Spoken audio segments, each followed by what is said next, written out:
አዳም አይደለም። It's the same old theme since 1916. In your head, they're still fighting with their tanks and their bombs and their bombs and their guns. In your head, they are dying. What's in your head?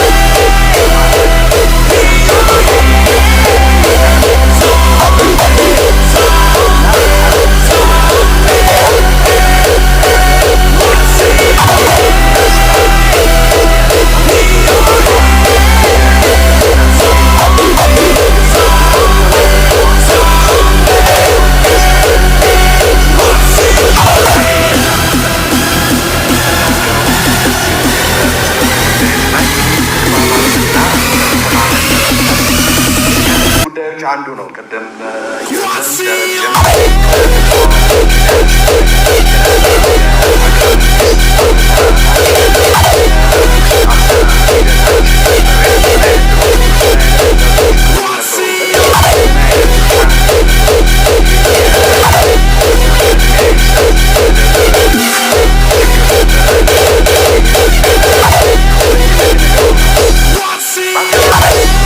ሀገራችን እንግዲህ ቅድም የሚወት ተናግሯቸው ሌሎቹም ጋር አለ። ግን አሁን እያወራን ያለ ነው ስለኛ ስለሆነ እንዲቀጥል የምንፈልገው የእኛን ሀገር ስለሆነ ችግር ላይ የወደቀችው የእኛ ሀገር ስለሆነች ስለኛ ሀገር ነው የምናወራው።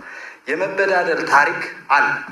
ይህንን ማመን ይገባል። በመደብም ሆነ በብሔር የመበዳደል ታሪኮች አሉ። ይሄ ፋንዳሜንታል ነው አግሪመንት። ከዛ በኋላ ግን ያሉትን ነገሮች ለመግባባት ጥያቄዎችን እያነሱ ዲስኮርስ መፍጠር ያስፈልጋል። ሪኮግኒሽን ዶክተር አበድር ተናግሮታል። ህይወትን እውቅና ብላ ጥያቄ አንስታለች። ሪኮግኒሽን ያስፈልጋል። እውቅና መሰጠት አለባቸው እነዚህ። ነገር ግን አንዳንድ ጥያቄዎች አሉ። አሁን ይሄ ሞር ሌፍት ሊኒንግ የሆነው አይዴንቲታሪያን የሆነው ዲስኮርስ ኢንተርናሽናል ዲስኮርስ ነው። እሱን ወደዚህ ስናመጣው ከሆነ ቦታ ላይ የመጀመር ጉዳይ አለ። ነገር ግን ፋንዳሜንታሊ አግሪና በመሰረታዊ ጉዳዮች ላይ ምስማማ ካልን ወደኋላ መሄድ እስካለብን ድረስ መሄድ ይኖርብናል። ምኒልክ አዳም አይደለም። ከምኒልክ በፊት ኢትዮጵያ ነበረች። ከምኒልክ በፊት ብዙ መስተጋብሮች ነበሩ። በእነዚህ መስተጋብሮች ውስጥ የመበዳደል ታሪካችን ነበረ፣ አብሮ የቀጠለ ነበረ። ከዛም ባሻገር ሊኒየር አይደለም። ይሄ የመበዳደል ታሪክ አንድ መንገድ ይዞ አንዱ ዘላለሙን ሲበድል ሌላኛው ዘላለም